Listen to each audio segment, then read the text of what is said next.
Check one, two. Okay. Hi, I have not recorded on this channel in a while. Um, Planning to read a Homestuck fic that my friend recommended me.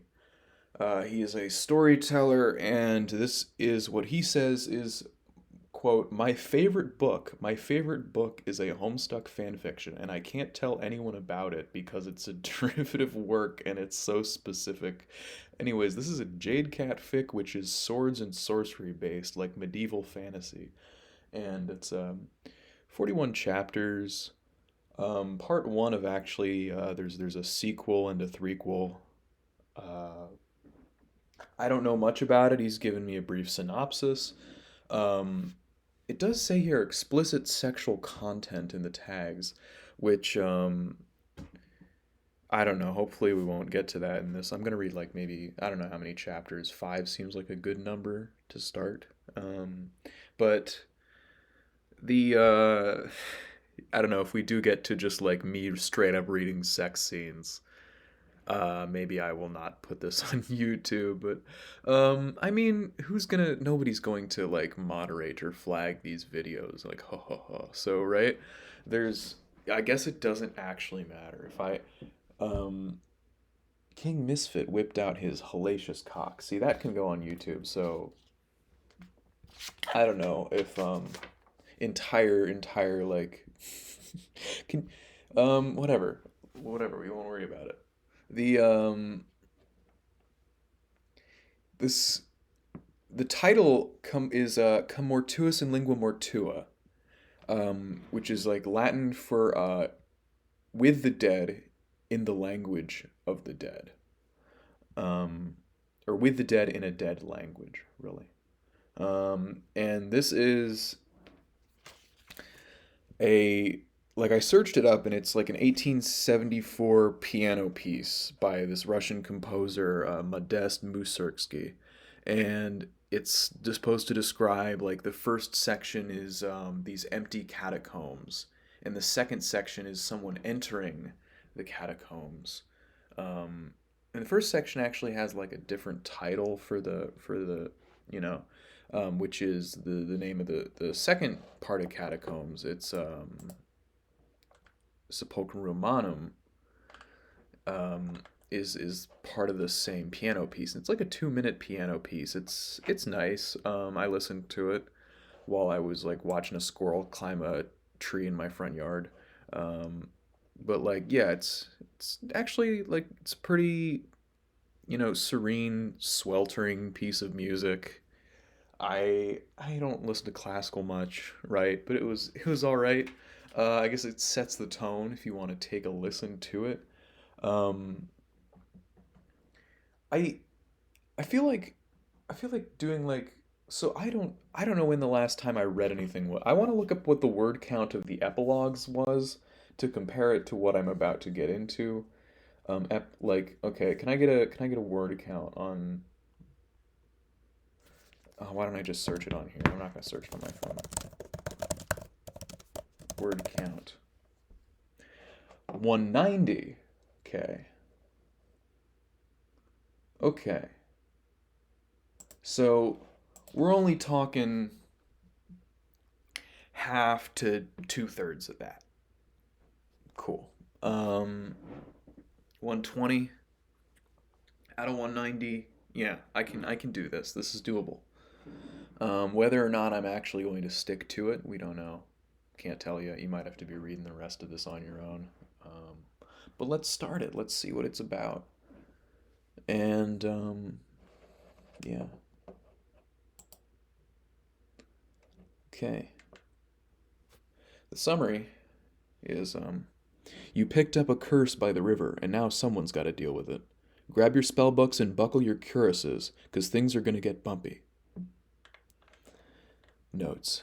This story is like a sexually tense AD&D session played by neckbeards who have a vague knowledge of fantasy fiction and suck at taking this seriously. Or if you prefer, this story's like my other Jade Cat AU, but Cart Cat dies more. In fact, the level of sexiness is proven to go up the more Cart Cat dies. He gets better. Have fun. I can't wait to read your feedback. Chapter 1, Botch. And there is art here. Nice 2015 Homestuck art. There's something gross on your face. There's something gross on your face that is sending you rapidly vacillating between a mild state of panic and really wanting to punch something. And you never want to punch something. You might be a goddamn battle tank, but you're the kind of tank that distracts the scary big monster with your sexy charm, see deadly magic. Not the kind of tank who has a tendency for fistfights. Why do that kind of thing anyway when you can use a magical bludger plus 3? You can think of literally no scenarios where your knuckles would be better to use than your own gun. Except right now, when you could so easily jump off Hallie and punch that peasant over there in the... Whoa, hold up, Jade. Punching is bad. That farmer's probably minding her own business, farming like wheat or something.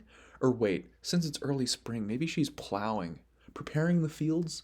You make a mental note to learn more about farming, since that's probably a good thing to know when you start faking you're an earth witch again, which is basically all the time. Fuck your stupid genetic powers. You should just rip your own family to shreds! No. That is quite possibly the largest overreaction in the history of overreactions. You try to run your fingers along the cut on your left cheek, but like before, you aren't able to touch it.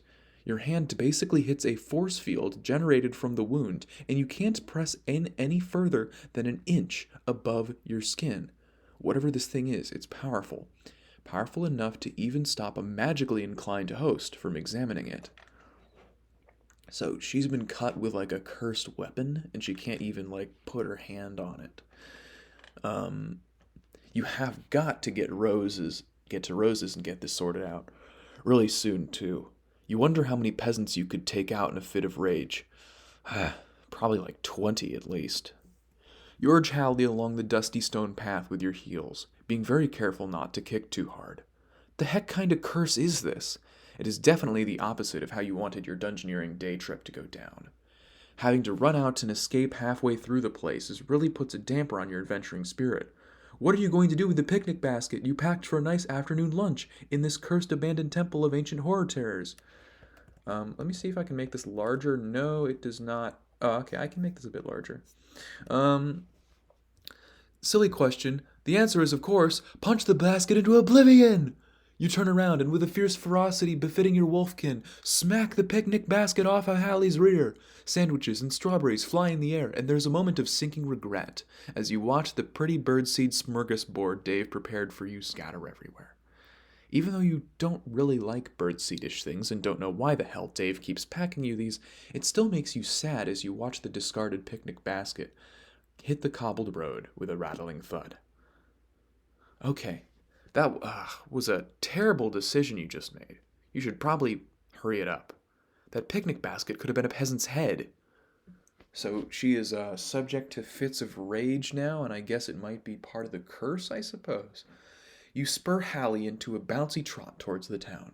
The crumbly, centenarian walls marking the borders of farmland begin to mesh and meld together, forming something of a boundary for the sleepy civilization of Cum Mortuis. Well, sleepy is a gentle way to put it. It's only sleepy because Cum Mortuis is headquarters to a silly conglomerate of thieves who like to pick on people who go out after 10 at night, and people who have petty feuds with them, and just random people. The rogues actually bother everyone, even themselves. Everyone who lives there is either a thief or an alchemist. It's ridiculous. Gosh, what a shitty town. But it makes sense why Rosalind, magical curse extraordinaire, wants to hole up in the place. From what you can tell, she makes a killing off of curing all the people who got magically poisoned, cursed, burned, and afflicted with genital boils by the rogue's famous bolts. Okay, she sure knows how to overcharge. You're absolutely positive she'll be able to cure this thing on your face. She didn't go to Sear Seminary for kicks and grins after all. Hallie trots over a hill, takes a left at the fork, and there it is. Nestled in the valley between two forested slopes, the southern sullen gates of Cum Mortuis. They're oxidized copper, with palmed smears of bright red paint. Green and red, oh boy. A callback to your absolutely least favorite patron god. Why does literally everything involving you have to be green and deathy? That is just no fair at all. You You should just kick the gates down, punch a hole through the iron defenses, blunderbuss the hell out of the guards to release your rage. Funny joke, Jade. Ha ha ha ha. You nervously laugh out loud to try to ease some of the weird tension away. But the only thing that happens is the lone guard staffing at the top of the gate gives you a look like you're carrying the plague. Which, well, you might as well be. Not entirely positive on that one yet. You wave up to him to let him know you're going in, and he nods back. Wow, that's sure irresponsible, letting girls with strange oozing cuts on their face into a crowded town. You resist the urge to toss something at him while yelling, "You're shit at your job, suck ass!" Never look a gift pack beast in the mouth, after all. Even when you're filled with a distressing amount of homicidal rage and confusion. You resituate your pack over your shoulder and hop off Hallie. You give him a pat on the snout, and his beady eyes look up longingly at you, concerned. Oh, don't worry, Hallie. You would never be able to rage at such a cute dog with such intense eyebrows. You only wish your eyebrows were that cool. Let me go and look at these dog's eyebrows right now. Okay. Yeah. Looks like, I don't know. RJ Lake. Where was I? You leave him to wander the wilds with his other dogkin, or whatever the heck he does. You never figured that out. And you enter the town. The entrance is for small groups, is on the left side of the gate, situated kinda off the path, so a little dirt trail from plenty of pedestrians leads to the round door covered in stylized copper engravings of the Lord. You're supposed to tap the tip of the doorframe 3 times as you pass under it, but you can't be bothered. You've met the guy, the Lord, that is. Wow, and you honestly don't think he pays enough attention to mortal matters, outside of judging souls and forcing artists to draw him murals of people gently embracing. Don't think he pays enough attention to care. You enter the Rain District, and named as such because of the literally awful noise it makes when it rains over the thin copper roofs. Thankfully, it's pretty dry out, otherwise, you'd have to punch a soft pillow. Yes, soft things, no punching. Rose's place is right on the outskirts of the district, a sturdy little building with long purple cloths draping down under the ribbed awning. It's a pretty strategic place to be with one side of completely blocked off by the city wall, which is good because all the people she manages to insult. If she wasn't such a crafty broad, and if Dave wasn't around, she'd be in some real trouble with the rogues. Speaking of which, looks like he's in his usual place. That is... holy shit. That is Dave in armor, and it looks like he has like talismans on him or something. He has writing attached to him. Sup, Jade? He cringes, drawing his head back. What the hell's on your... It wells up in you before you can stop it. A terrible urge to yell and scream and punch. It takes all you have not to tackle him violently to the floor, and you succeed only at that because you know Dave is one swiftly trained douchebag knight and would probably sidestep you. But focusing all your energy on restraining yourself physically leaves your mouth hole wide open. Dave Strider! You broke my heart! You fumble for an insult. Bird seed fucker! You smack your hands over your mouth as the rage fades away. Oh no! You're totally turning red now. You can feel it. You know it. Stick my dick in birdseed all the time. Just love those little nutritious grains around my big human schlong. He resumes a neutral expression. Okay, also, what? I thought we were over that little incident. You sigh, looking at the ground.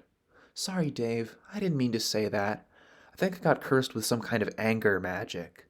I need Rose to take a look at it. You give a guilty smile up at him, trying to emulate Hallie's best puppy eyes. That always used to work on Dave. Let me in? You're supposed to mail ahead for this shit, you know? Reserve an appointment and all that stuff. He reaches around, grabs the hidden entry flap of the curtain. Guess I could make an exception for you. Only because you're the best aviculture hobbyist I've ever had the pleasure being kept by. You turn your head to him, stick out your tongue, and say, Asshole. Anger magic again? No, that was from my heart. You walk into the tent as Dave lets the flap fall back down. It's dark inside. Rose likes to keep it ambient and spooky. You figure it's because she's kind of bad at being ambient and spooky, so she needs the environment to make up for it. Your eyes quickly adjust in the low light, seeing Rose cross-legged at a square table near the floor. Orange pillows heap up behind her, made slightly red and green, and white by the symbolic death orbs she uses to, symbolize stuff? You never really knew what these things were for. To look all mystical, maybe. She gestures towards you, grinning. Hello, Jade. I've garnered from my peculiar eavesdropping abilities that you've got quite the interesting curse placed on you. I'd love to take a look. You cross your arms. Do I get a BFF discount? No. She tilts your head. I don't know why you keep asking this. You groan and sit across from her. You got to admit, Rose keeps her pillows in tip-top extra comfy shape. At least turn the lights on? Nope. Come on, Rose, you don't need to keep everything all dark for me. I mean, is all this important? Of course. Half the cure is hedology anyways. It never hurts to set up a bit of mood lighting to quickly progress the onset of health. She brings her hands up from under the table and reaches towards you with a maniacal grin. Now, let's see what the Seer of Light can do for you. Oh, that's a cool drawing. Okay. She runs a hand through the air, just above the cut on your cheek. You try not to fidget or think any violent thoughts, as she concentrates on the blackened, oozing scar. You silently draw air through your teeth and hope it won't start acting up while you're in a contained space with Rose. She tries to press her palm farther but hits the same force field you've experienced before. She hums to herself as she withdraws her hand.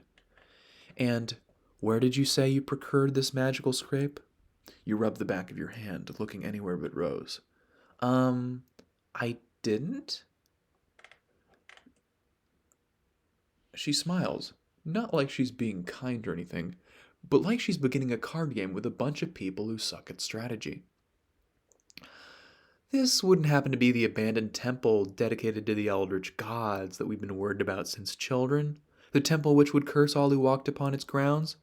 The temple which, I recall, you described to me this morning as just a place with treasure. Haha, no spooky scruples present here at all. Don't try to stop me. You cringe. I didn't use the word scruples. Besides, I didn't think it would be real, just folklore stuff. You look back at Rose, who now has her face buried in her palm. Jade Harley, you're gonna be the death of me. And not because you're even dragging me along to wanton dungeons anymore, because one day you're gonna come with me to a mystical curse so terrible and vile, looking upon it immediately will cause my mind to shatter from sheer dark power. She shrugs. You undoubtedly will be fine after all this, since your disturbingly sunny disposition is somehow your best and last defense on top of all your other bizarre abilities. Thanks? Was that a compliment? Anyway, is there something you can do about this? You point at your cut helpfully. She frowns, scrunching her mouth to one side, staring at your black scar. She doesn't look disappointed with it, more like she's disappointed with herself. This is a very, very powerful curse, Jade, and I hate admitting when something carries more power than me. She taps her fingers on the table. So, I won't admit it. I'm going to say this is outside my range of specialty, and send a recommendation along to a doctor, yes, who conveniently happens to have settled down in this very town these past few months. She smiles, just a hint of one, but you pick it up and immediately get suspicious. You narrow your eyes. Which doctor? Oh, you've definitely heard of him. He's one of the few beings in this land who's entirely immune to magic. Cankry? He's not a doctor, he's a religious icon. Since when was Cankry allowed to leave Hagathrar? No, not Cankry. I'm pretty sure dealing with a curse would be preferable to seeing him. She smiles, teeth fully revealed. I'm sending you to the other one. Oh no, oh no, oh no. You fail to reply fast enough, so Rose continues. Still can't remember? How could you not? The troll who failed not only at being a knight, but at competing for your affections? Dave chooses this moment to pop his head through the curtains behind you and say, Oh, Rose, I got it. I pick Who's Carcat Vantis, second place on the Jade Harley train for 500 points. You slam your head on the table and groan. You hear Rose shift on her pillows to reply to Dave. Good job, Dave. 500 points and a gold star. Although, might I remind you of the seer patient confidentiality pact? Whatever, it's just Jade. Not like I haven't explored her pacts of confidentiality already. You shoot your head up and glare at him. What does that even mean? Easy there, gray face. It means I held the first place trophy. Choo choo, motherfuckers. Anger roils through you. You might have still been holding it if you didn't turn into a bird for 3 years. His mouth drops and open in mock horror. You know, I'd be offended if you weren't cursed with some kind of cut open old wounds thing. Now, I'm just mildly entertained. Can't stop, won't stop. He steps through the curtain, apparently deciding his bodyguard abilities are best utilized indoors.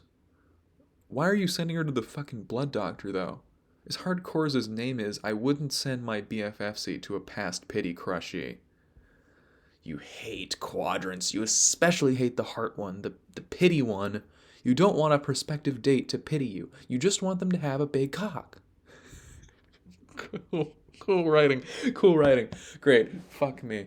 I'm not. Can I put this on YouTube? Actually, we're gonna.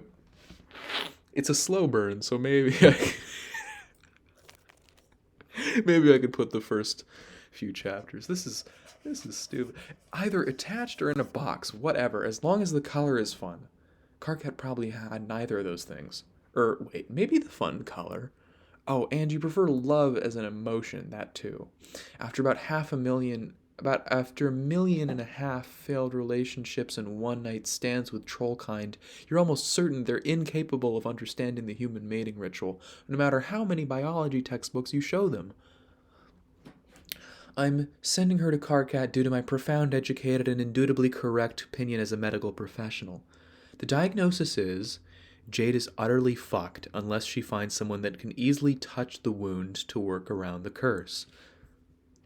Why don't I try? I've got magic warding accoutrements up the wazoo, and I'd do anything to help a buddy get out of whatever weird shit goes down at the troll dungeon, Dave says. I believe the popular title of his office is The Last Resort, but he prefers to call it Rose coughs, preparing to launch into an overly proper accent. Why the fuck are you even talking to me? Shut up and get on the operating table. That's not going to be my Carcat voice. I'll work on it. She returns to her normal voice. You're welcome to try, Dave, since you indeed do have magical accoutrements in your wazoo. Up my wazoo, damn it. You're making it sound like I have all these prayer words erotically lodged in various orifices instead of artfully draped across my skirts. He reaches a hand out towards your face. His fingers are swathed in magic-canceling papers by the two priestesses at the Death Temple. There's no way he won't be able to... You feel a magical pulse on your cheek just as Dave snaps his hand back with a very uncool ow sound. Shit, that's some serious curse you got there. Sorry, Jade, but I've got to agree with the medical professional here. You're fucked. You sigh. Thanks for trying. I guess I'll go see... Carcat. You pause, thinking. How long's it been, anyway? 4 years? Absence makes the heart grow fonder, says Rose. Blech, shut up. I'm not even gonna think about that. You stand up, brushing your skirts down. Are you sure I don't get a BFF discount? She smiles warmly. I'll give you half off because I failed to cure you. Only half? Only half? I've got to pay Dave somehow. Dave nods. Birdseed and breadcrumbs really put a toll in my pocketbook. Rose is very expensive, but even though you didn't explore the temple like you really wanted to, you've still got money to pay her off. Thanks, Royal Allowance. Thanks for allowing you to be really lazy and just kinda accrue money over time. You dig out 10 gold coins from your purse and place them on the table. Any more questions? Says Rose as her delicate fingers slide the coins towards her. What would happen if I just didn't treat this thing? Oh, I'm sorry, I thought you knew. I expect the terrible side effects which often occur in Eldritch literature would progress rapidly. Tendency for uncontrolled violence, inspiring fear in others, rapid development of bizarre sexual habits. You know, the usual. Um, um, Rose shrugs. I dabbled in it for a little while, just for the roleplay factor. In here I thought you still had maidenly virtues, says Dave. Maidenly virtues tend to disappear once you're in the nether throes of a few shadowy tentacles with a hot woman. You can't see her eyebrows due to her bangs, but you know she's waggling them. Dave makes a disgusted face. Anyway, I would highly recommend getting rid of your curse as fast as humanly possible. Or as fast as quarter werewolfly possible in your case. You may just feel slightly irritable now, but from here on out, it'll only get worse. I suggest you stay away from any emotions or actions of vice until Karkat can give you a further diagnosis. If he can give you a further diagnosis. That means no hardcore BDSM in your sex dungeon, Jade, says Dave. You ignore him. I don't think I'll have a problem with that. I'm not a very violent person in general. Of course, I wish you luck, Jade. Let me know what Karkat says about your grimdark affliction. Grimbark, says Dave. Grimbark. You and Rose both stare at him. Get it? Because she's like a quarter werewolf, and they bark. Dave Strider, that is a terrible pun, and I expect we will never use it, says Rose. I'm not even going to give you the barest hint of laughter for that one. Fine, whatever. Don't appreciate my comical genius. I'll just be over here making puns and shit alone. You stretch, already feeling a bit better now that you got a plan. You like having plans, even if the plans involve somebody you haven't seen in a long time and don't really have a desire to see again. Well, you gotta do what you gotta do. Karkat's been holed up in the inner quarter of the Rain District lately, says Dave. He's got a big, ugly sign on the front door. It's pretty clear what goes on in there. Can't miss it. Okay. I'll be able to find him. Thanks, guys. You say your goodbyes and step out into the cold spring sun. Time to get this curse fixed. Hopefully Karkat works quickly, and you'll be on your way, easy as pie. It would really suck if this turned into a full-blown quest after all. Joke's on you, it is a 41-page AO3 fic. Okay. Let's check the length of it.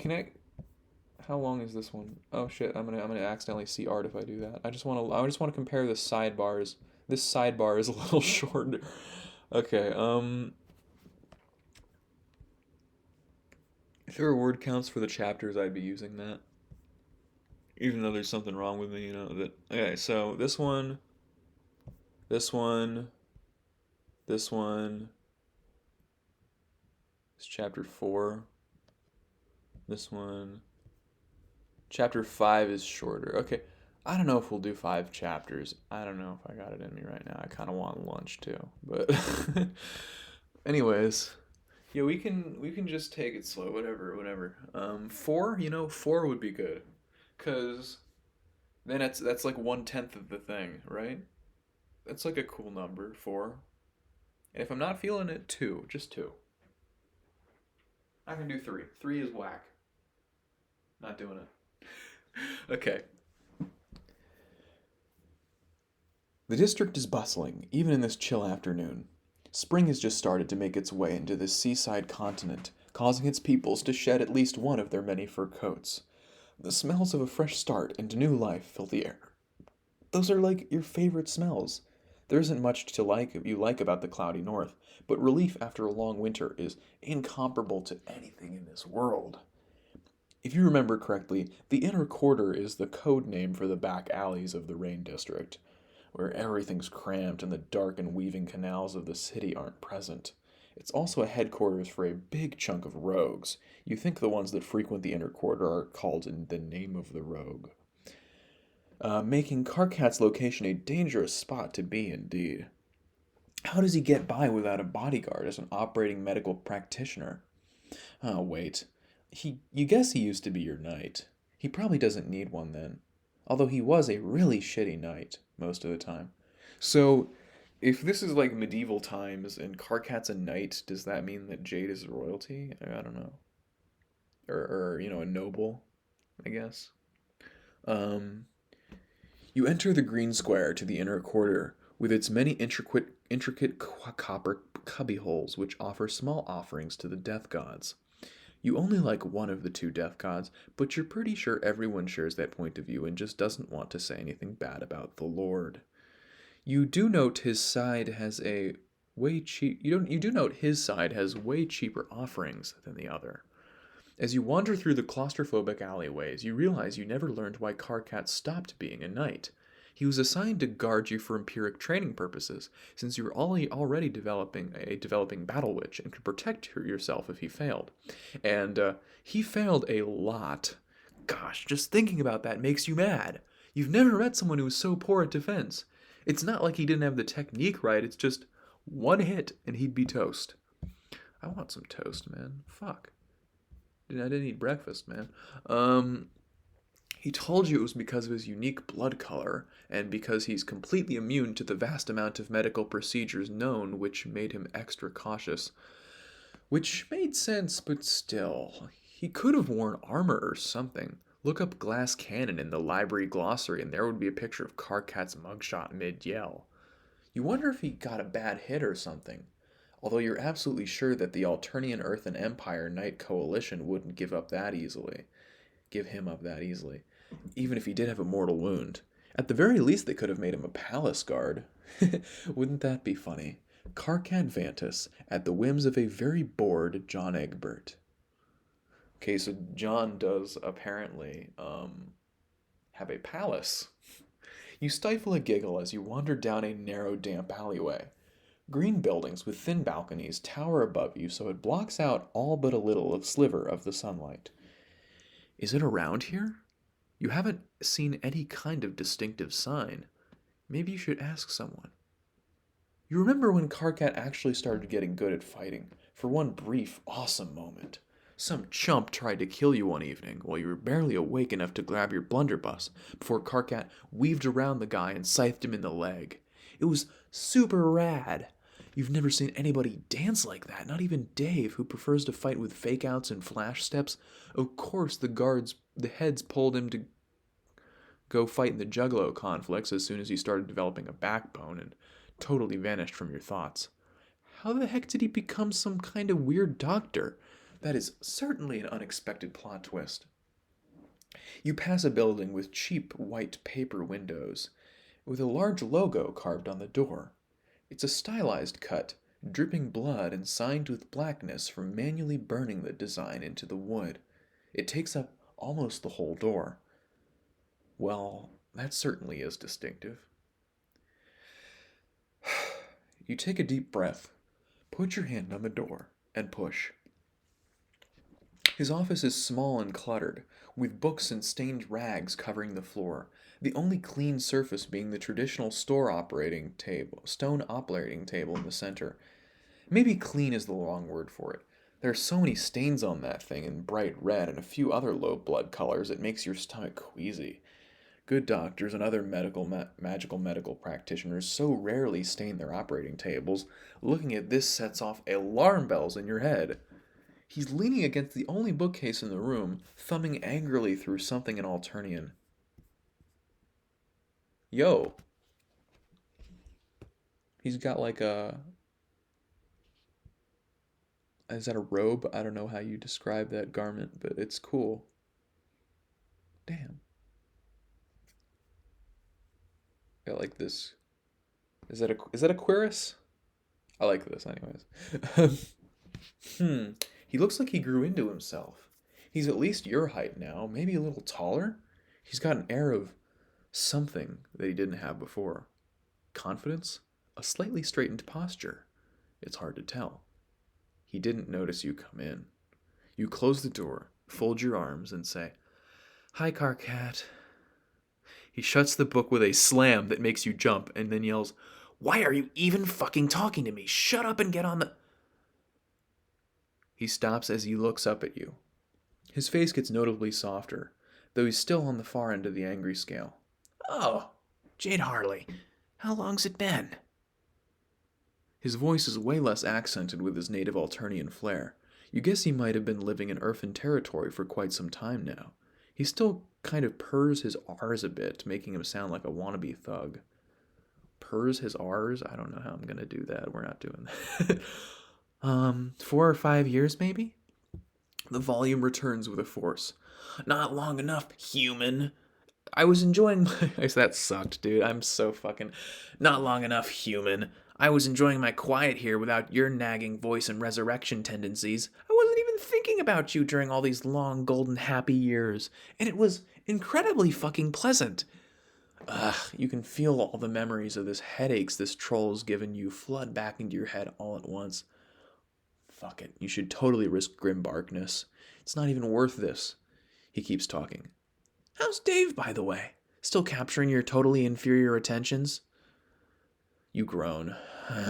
No, he turned into a bird and I dumped him. Karkat loses his angry face out of sheer confusion. Wait, what? What the fuck? He didn't tell me that. You dumped a bird? You shrug. He got better. It's kind of a long story. He blinks at you, opens his mouth like he wants to ask, thinks better of it, and throws the book he's reading into a pile behind him. So, Jade, why have you dropped your ridiculously magical ass into my hive? Isn't it usually supposed to go the other way around? Troll folk tradition states that the fate of all witches will end with a house falling on them. You stifle a giggle. It was kind of funny. Maybe Karkat's changed a bit. You point at your cheek. I got cursed with something really bad. My regular magical practitioner can't even touch it, so she passed me on to you. Can you take a look at it? Sure, always go to the normal doctors first, he air quotes, with their magic and knowledge. You will soon learn that you will soon learn that my way is ultimately superior, thanks to my shithole of a gene pool. He folds his arms again, then nods at the stone table. Anyway, yeah, I'll take a look. Take a seat on the operating table. You unceremoniously unhook your traveling cloak and toss it aside into a relatively clean pile of cloths. You also toss your hat on top of it. As you take the first few steps towards the stained slab, you notice something's a bit odd about Karkat. He hasn't moved an inch from his spot at the bookshelf. Arms still crossed, backed up against it. You look at the table in front of you and can't help but cringe at the red splattered all over it. Karkat waves his hand like he's trying to wipe away your facial expression. Fucking relax, Jade. Most of that's mine. Holy shit. The table has a hell of a lot of old blood stained into it. That's all his? You sit down out of sheer shock, and it's low enough for your feet to just barely touch the ground. Okay, now you're very curious as to how Karkat operates this place. All right, Dr. Karkat, I'm ready for my appointment, you say, giving your best people-pleaser smile. Fantastic. Now I've tricked the human test subject into thinking I'm a trustworthy authority figure, he says. You laugh at that. Just need to grab this. You watch Karkat slide his back down the bookshelf. He extends his left leg as he does so, allowing him to stretch his arm out towards a pile of vanilla cloth. Although you're not really sure why he decided to slide down a bookcase all weird to grab something right next to him. Is he practicing being a sexy pole dancer? Karkat, what are you... He reaches out for a smooth black pole at the top of the pile and grabs it by the end, pulling it out from under a few claws. It's long, tapering, with a bend at the top, and a wavy handle painted dirty orange and yellow. He pushes himself up with it, places his left foot tentatively on the floor, and takes a few steps towards you with his weight distributed on the cane. A cane. Karkat's using a cane. He favors the right foot, keeping the cane in the same hand to balance out his weak side. He doesn't stagger at all, making you think he might just not have it to look fancy. But watching the muscles in his right arm pop as he grips the handle tells a different story. He clearly isn't able to put much weight on the weaker leg. That's it. That's why he's not a knight anymore. That's why the Knight Coalition let him go, why he's been living on Earth and territory. The Alternian government would have culled him if he stayed there. Blood mutation be damned. You feel like something terribly heavy just crushed your insides. You say, "Oh no." A simple outburst of emotion you can't control. It's solemn, your voice saturated with the feeling of sadness that suddenly welled up in you. But as soon as your voice echoes in the room, that changes him. His features tense up, go flat, and the clack of the cane stops right in front of where you're sitting. He looms over you on the table, features utterly dark, and you lean back out of reflex. In the flattest, hardest, and most intense voice you ever heard him speak with, he says, "Do you pity me?" It wasn't a question. You start fumbling, totally panicking. Pity means something totally different to trolls, and you're not sure what to think. Is he implying you want to be intimate? Is he implying you're being a jerk? You don't know. What? No? No. Really? He shifts, placing all the weight on his cane. "'Cause I swear I just heard your voice dripping with red inflection, like I was a dying baby bird you just found in your fucking lawn ring." He actually grabs you by the collar and pulls your face up to his. He speaks quietly, only to you, but his voice booms in your ears. "Listen, Jade, I have to do this with basically every fucking customer that comes down here, so I've got this down to a goddamn art form. I am not looking to fill my red quadrant, now or ever, and I'm not going to accept your bullshit, half-assed pity. I've thought long and hard about this, and I've plucked too much self-respect out of my own goddamn asshole in my early tens to allow myself to be wept and preened over for a stupid leg. I don't deserve your pity, and I mean that in the way I'm better and greater than any bullshit empathy you can throw at me. I know you know that I was fleshed for you, but let's put all that behind us, because I sure as fuck don't want it requited now." He lets go of your collar, and you sit back down with a soft bump. "Now let's do some business, and don't fucking mention it again." You're shocked. Utterly shocked. And yeah, okay, you pitied him a little just now, maybe a lot. But that was really intense. Part of you wants to go, "Woohoo, Carcat, don't take shit from anybody, not even me." But that part is restrained by the more culturally accepting half of you. He's cutting off an entire quadrant for himself? That must be like a really big deal. You haven't heard of a single troll who didn't want a partner in the heart square. You watch him walk to a tall chair covered in a pile of books, and he swipes them off with his arm. You should probably say something to break the silence. You suppose asking about what happened would be kind of a douchebag move right now. So, what did you do after, Stop fumbling. There's nothing to be nervous about. The conflicts? Wow, great going, Jade. Way to be sensitive. He doesn't seem to get angry, though. Well, doesn't seem to be angrier than usual, and answers you while kicking a particularly large medical textbook aside. You know, the only thing you can do after you piss off an entire empire and prove your theoretically infallible magical immunity is worth shit all against clowns, go get school-fed medical textbooks and live your life as a traveling doctor. You narrow your eyes. Carcat, there is no way you went to Seer Seminary. You can't do magic. He picks up the chair with his free arm, tilts heavily towards his favored side, and brings it towards the slab you're sitting on. Ha ha. Joke's on you, barbarian warrior girl with an intelligence of like 5. I went for a whole fucking paragraph before I ditched that shit like a handful of deadly nightshade. My intelligence level is not 5. It would be totally maxed out. You stick out your tongue. Why'd you quit?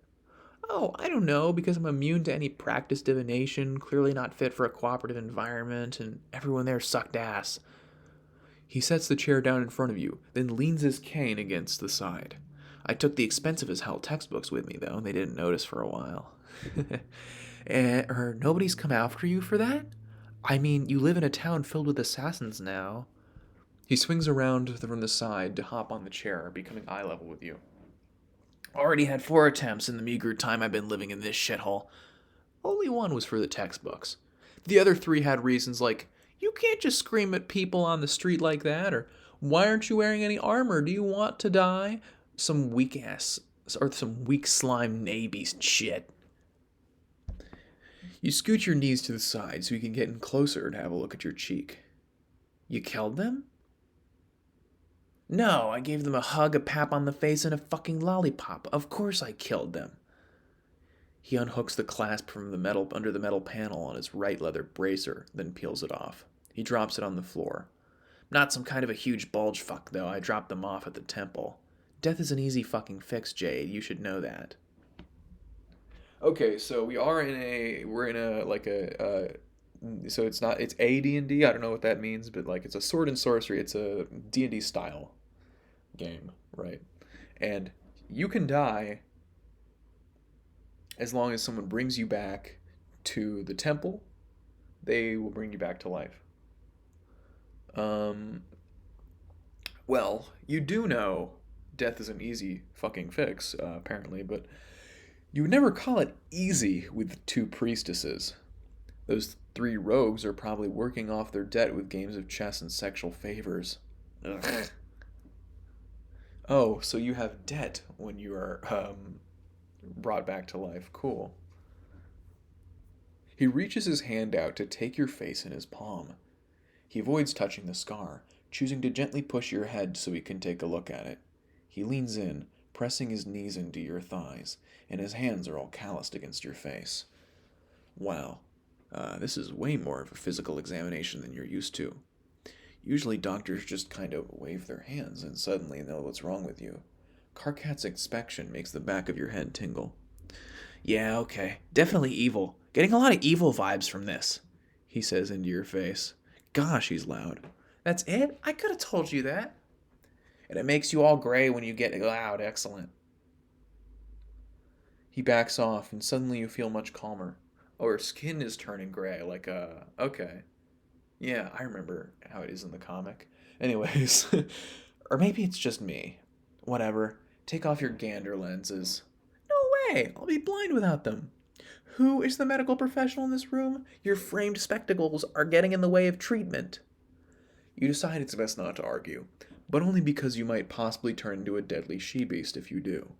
You take off your glasses and place them on the table next to you. Fine, whatever.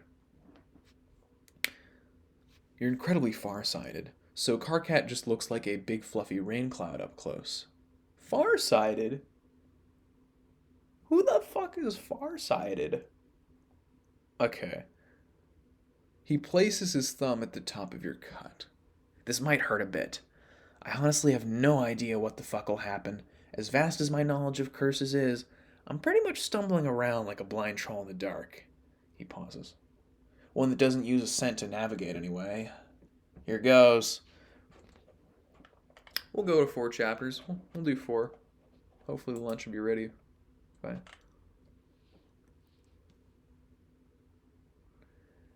Okay. Hmm. He presses down at the very tip of the scar, beating you, Dave, and Rose in the face touch Olympics by a mile. Bright red, magically resistant mutated troll blood is apparently no joke. You wonder how potent it must be to combat when incredibly powerful curses defenses while still pumping around inside Karkat. He drags his thumb down the length of your scar, slowly, and something icy cold wells up within you. Ouchie. You feel like a freezer with a bunch of vines growing in it. Karkat yanks his thumb off your face. Shit. Fuck. Bad plan. Didn't think that one through. The cold starts to fade away, and you shake your head to try to get the warmth to return.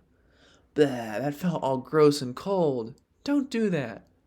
I am a medical professional. I know what I'm doing. You cross your arms. I'm doubting you. I'm doubting you. He holds what you think is a middle finger in front of your face, then says, Doesn't fucking matter, because this curse is clearly open and shut. I'm gonna dampen this black magic faster than you can snarf a grub steak. And you can snarf one pretty fast, that's saying something. It's because I appreciate fine meat cuisine, you say. He ignores you, slipping his hand into a pocket or something. You can't really see what he's doing. He takes out something thin and shiny. A needle? Is he gonna sew you up? Has that been used? He shrugs. Yep. Hold still. You're about to throw out your hands and go grimbark with how unsanitary that is, but he doesn't go for you. He punctures himself towards the tip of his ring finger, enough to draw out a small amount of blood. He sets the needle down on the table next to you, then tilts your chin for a clearer view of your scar. He places his ring finger gently against the tip of the scar. Now, this will hurt, like the first time. Just imagine I'm popping the human horror terror cherry and have yourself a nice party with your female friends afterwards. You're about to tell him that is a sexual myth and that he wouldn't know anyway, but he presses down before you can respond. You immediately feel it, the warm squish of magic controlling blood against the cold curse on your skin. You feel something small and dark inside your core that you never noticed before start to squirm. He draws his finger down the left edge, the thing inside you curling with the shock of becoming caged. Your cheek starts to burn, like you spent 8 hours in the sun without a hat, but you're strong. You stay perfectly still as Karkat finishes his line, then starts to draw down the other side. The thing gets panicked, starts trying to break out of you with lashing, cold tendrils. They feel like whips cutting deep inside you, but you can't pinpoint where. It's this terrible, sharp pain all over. You clench your teeth hard as Karkat finishes his second line. It lashes out again. You dig your nails into your palms and hold your eyes shut to try to combat it. You just have to wait it out. You can do it, Jade. One more, mumbles Karkat, placing a dot above the cut, then lazily tracing a curvy line down the center. This thing is panicked now, lashing against your muscles, your ribs, your heart. As soon as he gets to the bottom, it stops. You exhale all the mental power you were trying to hold in and blink open your eyes. You feel lighter somehow, like your curse got packaged up and put away. Okay, cool. No more Grimbark. And there you go, says Karkat, sloppily wiping his finger on the rough slab. Ow. Bet you'll think twice about going to inferior health practitioners now. You don't hesitate. Nope, not at all. Yeah, you're fucking welcome. Glad you're so grateful I saved your ass from probably terrible fate. He scoots his chair back.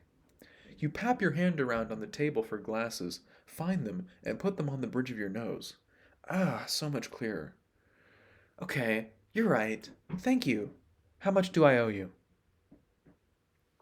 He stares at his ring finger like it won't obey his demands of clogging up faster. Monthly installments of 19 gold, 95 silver. No way! You thought this was a permanent cure, and that's totally robbery.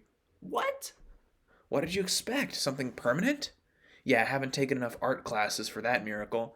You're gonna have to come back when that masterpiece I just drew rubs off, until you find somewhere to. He's interrupted by the loud rip of the paper front window.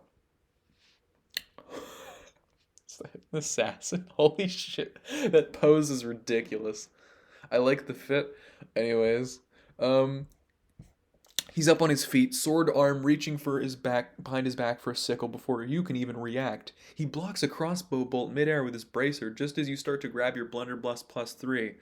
Actually, do you even want to grab your blunderbuss +3? Karkat said he'd fended off plenty of assassination attempts before. This rogue is clearly only after him. You kind of want to see how he fights with a broken. Jade, stop being a jerk. Karkat is just a normal troll. Well, not really, but you know what you mean.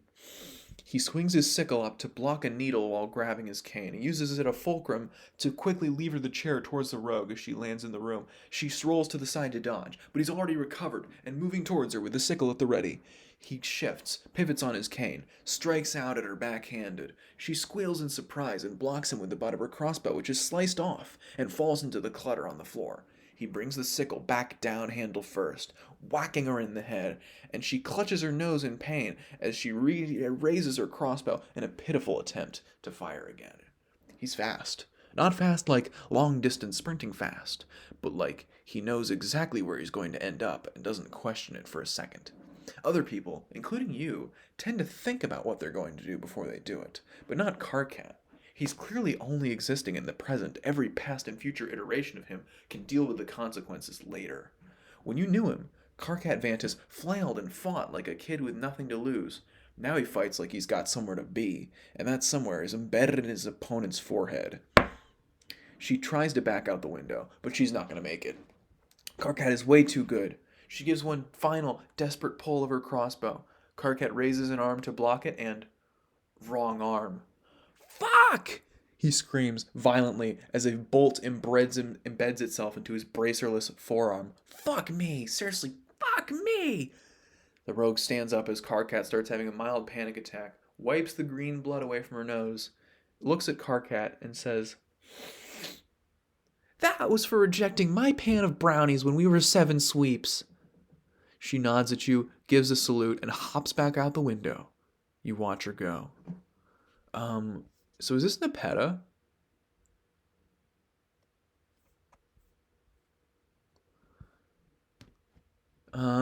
Okay.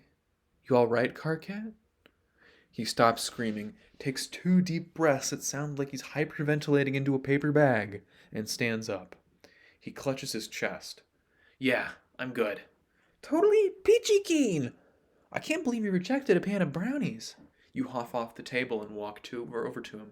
Who even does that? She probably spent a long time on those. Whatever. Past me was an idiot. We all know.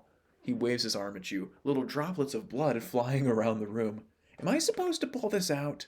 I don't know. You're the doctor here. This is a fucking genital boil one.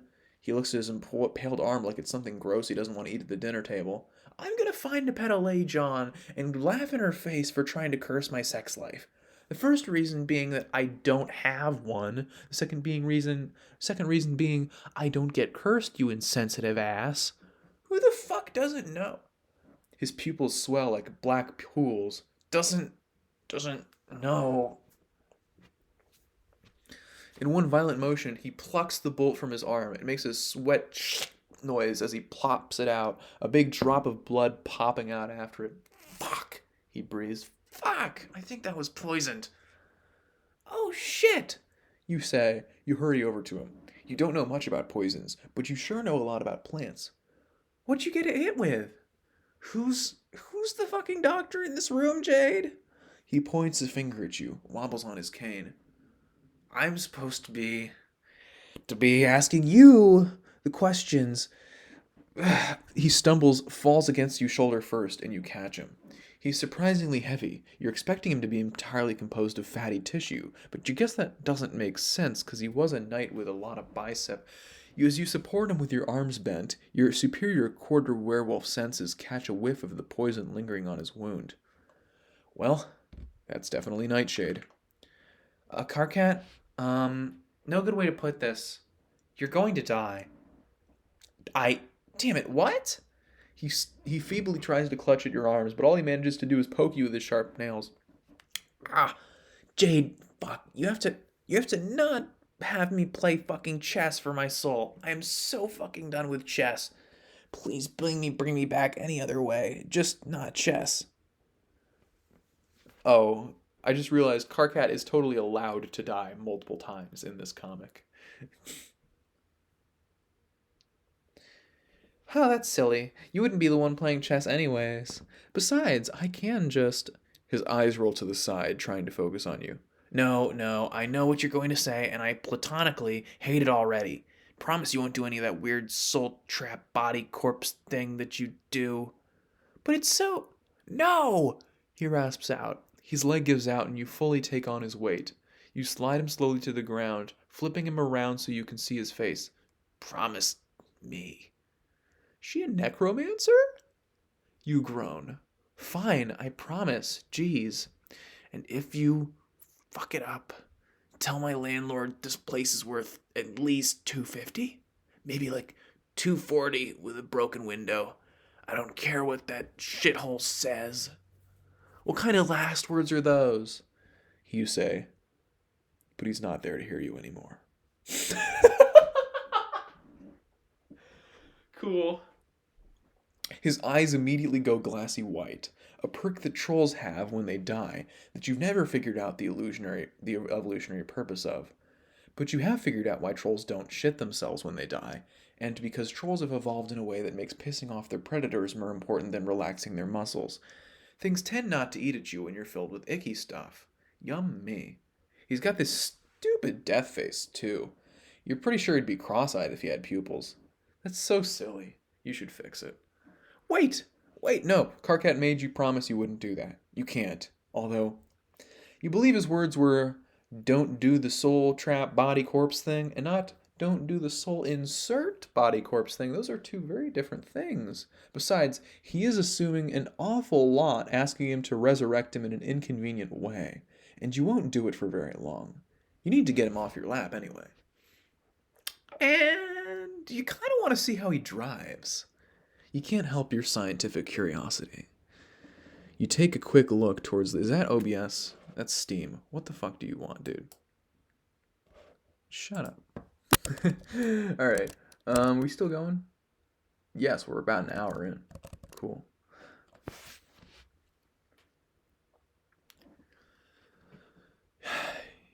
You take a quick look towards the window to see if anyone's watching. Nobody's passing by, which is good. You can't have people around here knowing that you're not an Earth Witch. That would really ruin your reputation. You take a deep breath, close your eyes, and begin dreaming of the dead. Things spring to life around you, buzzing with vibrant lights and pretty swirls, which you always thought was kind of ironic because they're all deceased. Everything's always so pretty here, where the world of the living goes pitch black. The wood in the bookshelf spins pink in its tomb, the clothes on the floor burst in flowers of blue, and the long dead critters beneath the earth call out to you with flashes of purple and green. Damn, it's like the land of the dead in like I don't know, imagining it's like in Coco or some shit. Is that a pretty colorful movie, right? um, but you ignore all that and focus on the loud, chattering corpse on your lap. He's bright and golden, like most dead things in possession of a soul. You've got a lot of bad things to say about your necromancy, but lack of color coding isn't one of them. Freshly opened neural pathways light up beneath you, forming a roadmap to gently used muscles just waiting to be tested out. It's not occupied, just an empty body. All you need to do is just slip in there and ride that sucker to Corpse Fun Town. You send out a portion of your soul to the very top of Karkat's cerebellum, slipping in as natural as anything. He's easy to fit into, surprisingly, although you suppose you're only equipping him at the most basic level. You don't spend too much time rooting around in there. You're here for motor control and motor control only. You extend your influence down his right arm, flicking neurons on and off to appropriately test your reach. Muscles pulse and squirm in your grasp, and oh shit, he feels amazing. You could hang out all day in here. Talk about well trained. You wiggle his fingers on his hand. You're not completely detached from your own self, so you also have to wiggle your own fingers to do it. But you can still feel each delicate tendon pumping, each lumbrical expanding pleasantly, the dorsal interossei, so used to powerfully grasping swords and canes, giving your real body shivers. Awesome. You give a tentative test of his arm, moving it around you like you do for morning stretches. It works wonderfully, popping and contracting in all the right places, although you can't get the same full range of motion because he's in your lap. Time to get him off. You move your arms down. You move his arms down, pressing against the ground, which is a really awkward thing to accomplish because you're also doing this in tandem, and you probably look like some kind of a four-legged, frog-related sex position. Maybe you should put more of yourself in. Yeah, then you don't have to look like a weirdo. Wait, oh no, wait, no, no, no, Jade, remember what happened last time? You can't do this. And this time there would be nobody to get you out of it. You sigh, just in your own lungs, and release most of your own control.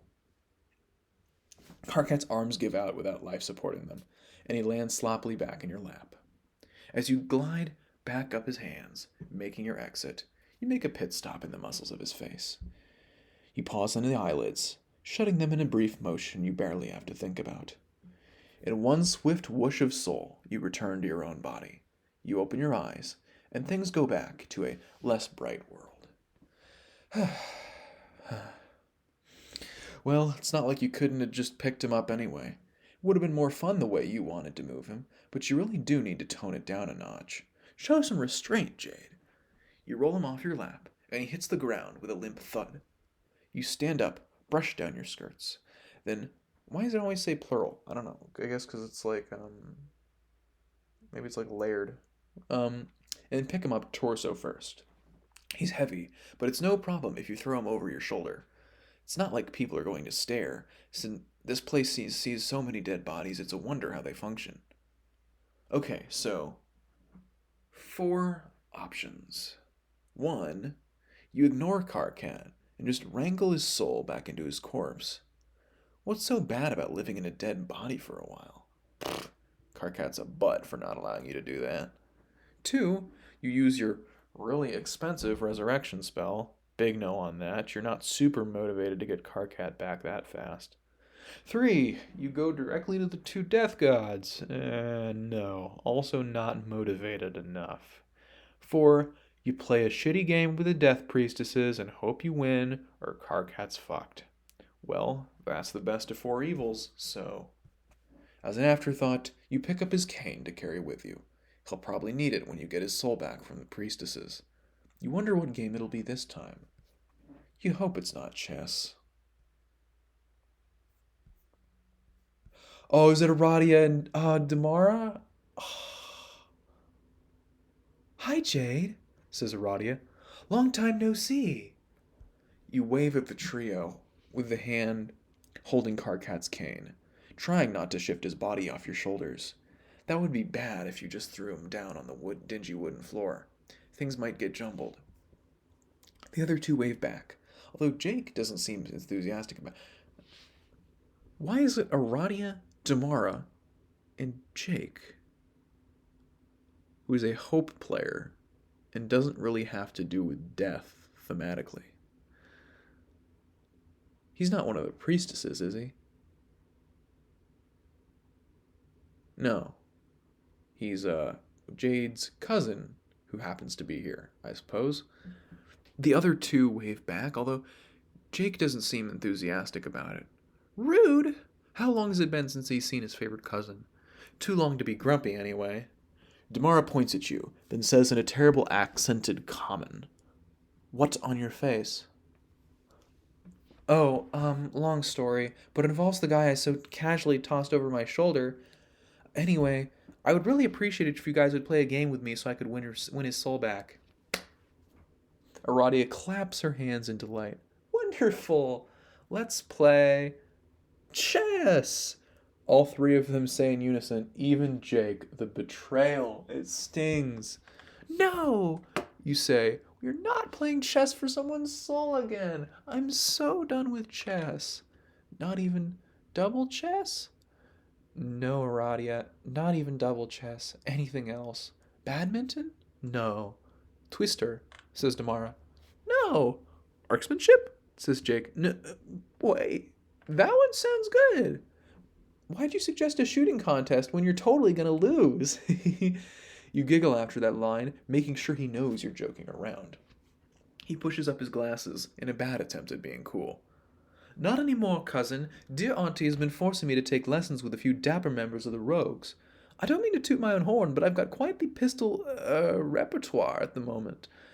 Oh, that changes things. He might not have posed a threat before with his just basic gentleman's pistol training, but if he was trained by a talented rogue, this might be fun. Damara gestures at you, leading into the main hall. The entryway of the Death Temple doesn't show much. It's all rotten wood and old smells, like the inside of a stable. The biggest room of the temple is where things start getting interesting. The building is Camor's very first, and it shows. Of course, it's expanded since way back when, but every expansion kept the previous version of itself intact. Primitive pots rest on modern pedestals carved from marble. Burnt lanterns dangle on from knotted tapestries. Coins from all different eras are pressed into the softer clay pillars, and the vast oxidized ceiling is domed with the copper craft of thousands of artisans. In short, the main entryway of the Death Temple is super cool. They should put paintings of this place on postcards or something, maybe get a tourist building going. Damara directs you with a relatively clean pile of ripped green pillows, which you unceremoniously dump Karkat's corpse and cane on. He lands with a dry flop, causing a poof of dust to choke up from inside of the pile. Right. Yup. Jade, you sure know how to take care of dead people. Aradia gets your attention by wriggling her fingers. Anyway, might I direct you to the back courtyard? Not only is there an outdoor chess set for all your death-related needs, but there's also a full badminton court. And a shooting range, Jake says quietly. You nod and smile, allowing yourself to be pulled along by Aradia. She leads you through the tapestries and beaded curtains and rusted wind chimes to the back courtyard.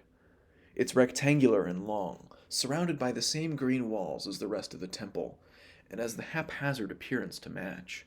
Grass that has not clearly not been magically trimmed in years, grows in patches of yellow and green. An overturned chess set sits ignored in the corner, and a badminton net, chewed up by some critter or another, lies on the ground dead center. There are miraculously still some targets plastered on the opposite side of the long rectangular courtyard, which will have to do. They're a ways away, far enough to shoot at, close enough to not make you sweat. Besides, your blunderbuss hasn't failed you yet, except once, but you don't like to think about that. Jake gives a weary smile. Well now, since you're a good chum of the temple, I say we skip all this nonsense ritual and get right down to— No! Yells Damara and Aradia, causing Jake to jump up like a rabbit. Ritual's important, says Aradia. How else will we feel like we're doing something worthwhile?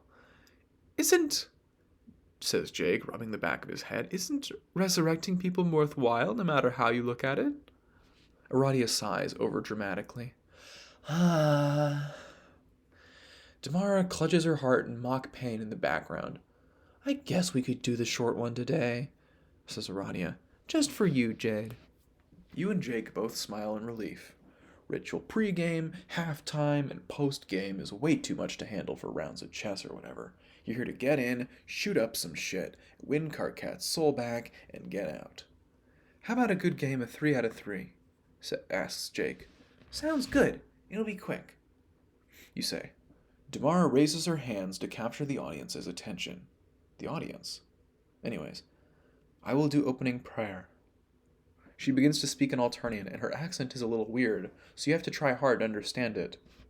May the gods of death smile down upon the favored parties, one for each head of the lady and lord, one for the green— She nods at you. Who really needs to grow a pair of big dangling balls, and one for the red— She nods at Jake. Who needs to get fucking laid. Seriously. You can never tell if she's talking about you or the death god you represent. Aradia doesn't seem to mind how weird this is, as she starts applauding. Go right ahead, guys. You may begin. I can start, says Jake, taking his place in front of the target.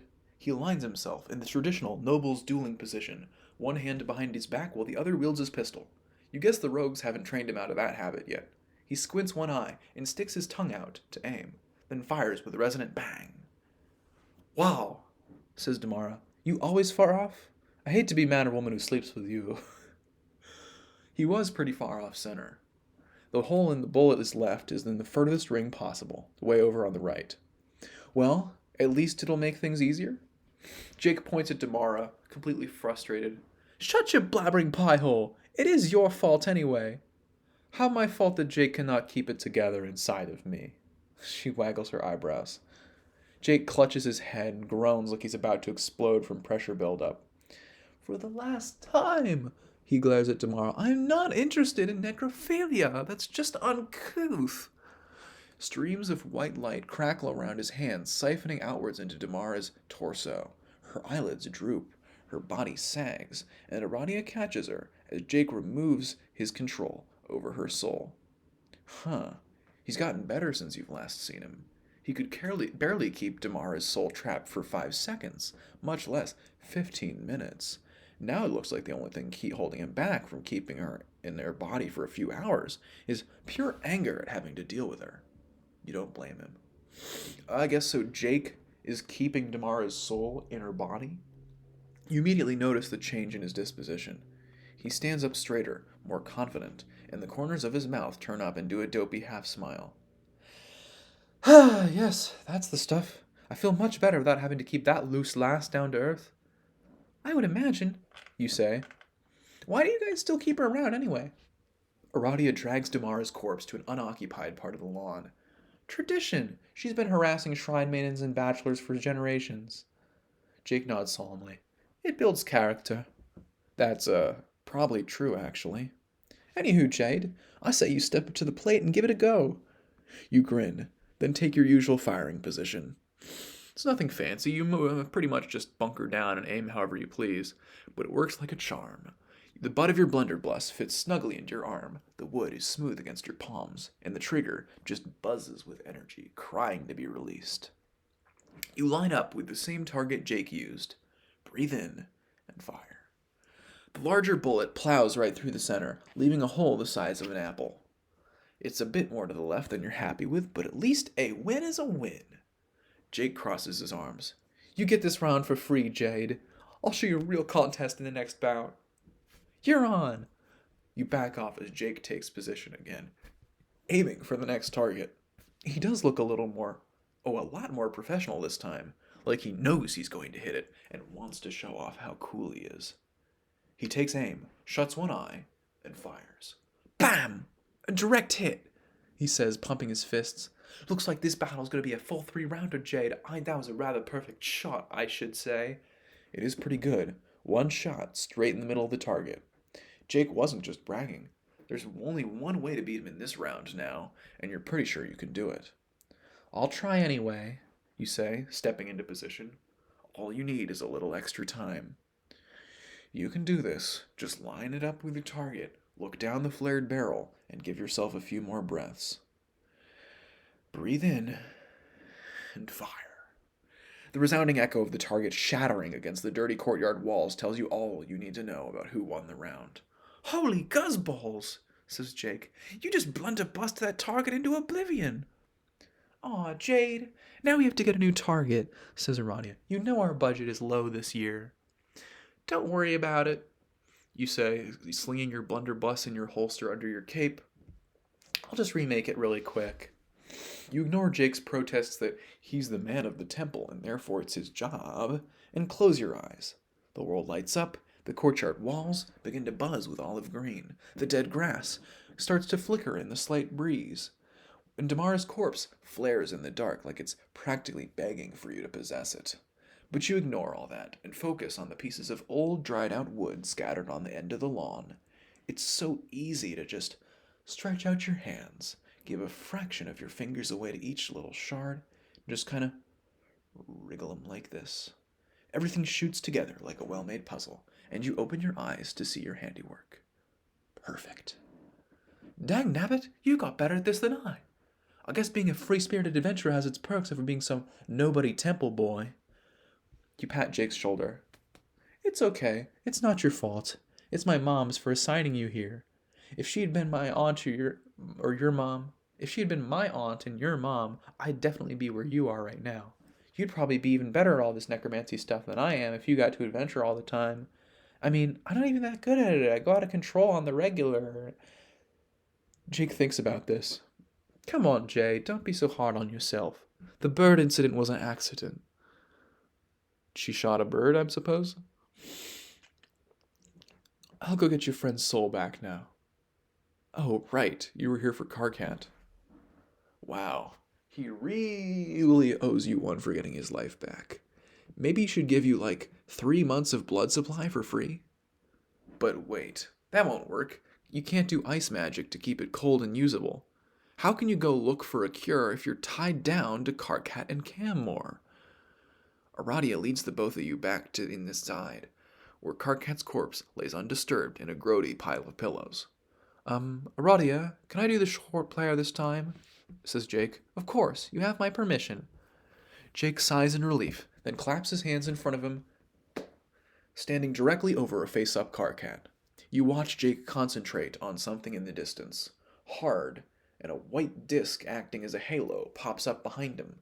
He claps his hands again, causing red and green discs to appear behind either shoulder. As it is in my power to do so as a blessed necromancer apprentice, Christ and representative of the Lord, I hereby announce the game has been played and fairly won by the party of life. The proxy stands here before the host and wishes for his soul back. Amen? The 3 discs converge on Carcat like a speeding wagon, ramming through his chest and making him jolt with the impact. His chest heaves in one great shuddering arc, and the white disc removes himself, dripping with black liquid. Ah, says Jake, staring at the dripping disc. How did this chap hit the bucket? Deadly nightshade, you say, cheerfully. I've never seen it taken out of a corpse before. The color is incredibly interesting, isn't it? Says Aradia. The flower actually turns black after it progresses through the bloodstream. Jake cringes. Blah. Go talk about your womanly stuff somewhere else.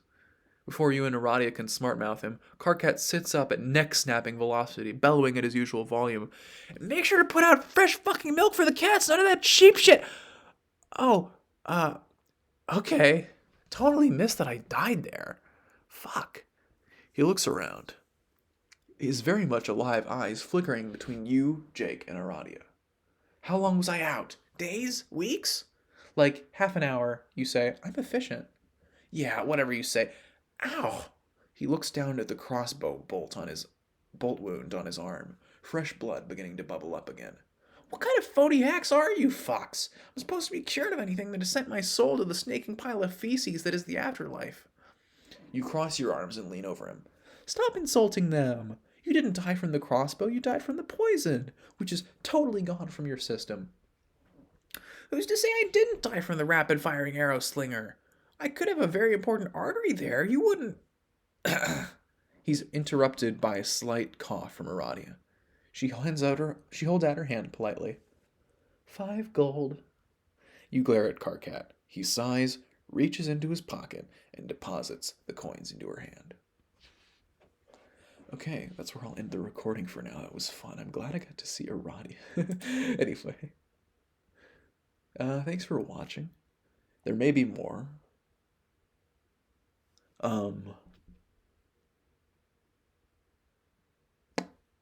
Yeah. All right.